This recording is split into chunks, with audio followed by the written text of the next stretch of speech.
Everyone thinks they know what a reviver is, but the truth is, the only ones who really know that are the revivers themselves. The first time I ever saw one was during my initial tour on the grinder, where even at night it was like a furnace, and when a hot breeze blew through the brush, I could smell them. When that first one moved into the moonlight where I could see it, I was scared.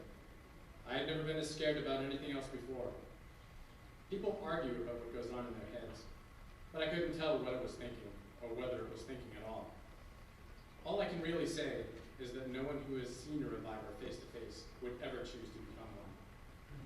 That was why I was in the elevator of the building that night that it all started. Heading up to the 82nd floor, I watched the numbers flip and tried to calm my heart.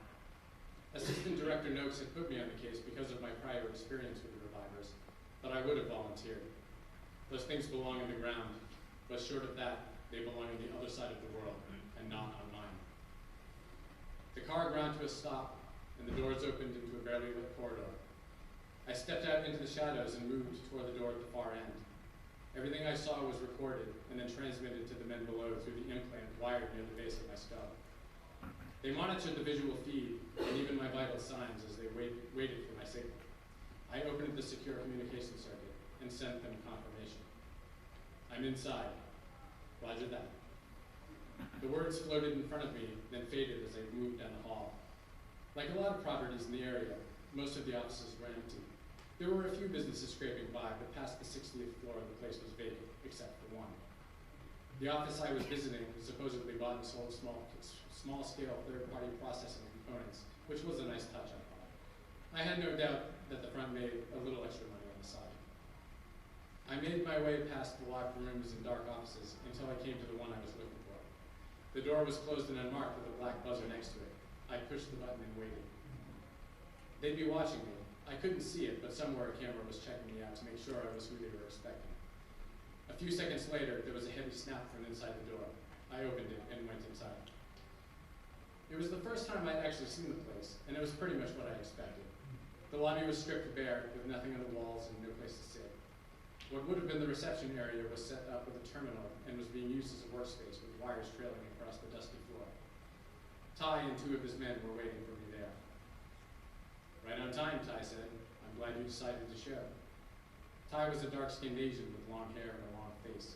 The two guys with him were tattooed, tough-looking types that I didn't recognize. Check him out. I raised my hands to shoulder height as the two men approached me. One of them swept an electronic wand up and down the front and back of me, while the other took a more hands-on approach and patted me down.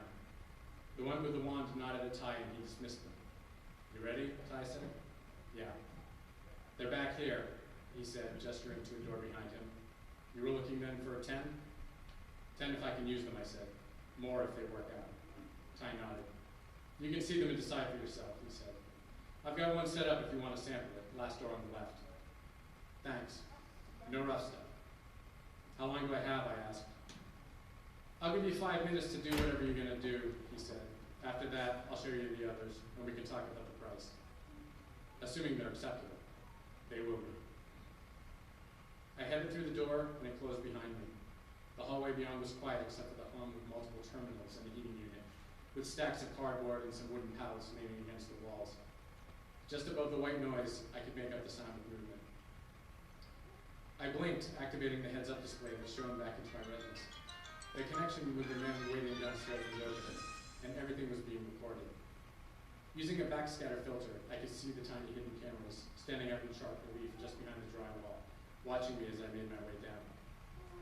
Cooling thermal signatures across the floor indicated people had been there recently. I followed them to the last door on the left. I could feel my heart pounding as I pushed open the door, and the smell of urine drifted out. The door opened into a restroom, where the stall doors hung open, and most of the toilets were covered with plastic wrap. The floor had traces of half-wiped away blood, and there were spatters across the walls where the sinks were. Someone had met with bad news there, but my attention was drawn to the middle of the room. There, standing barefoot on the filthy tiles, with his knees together and his hands clutched by his side,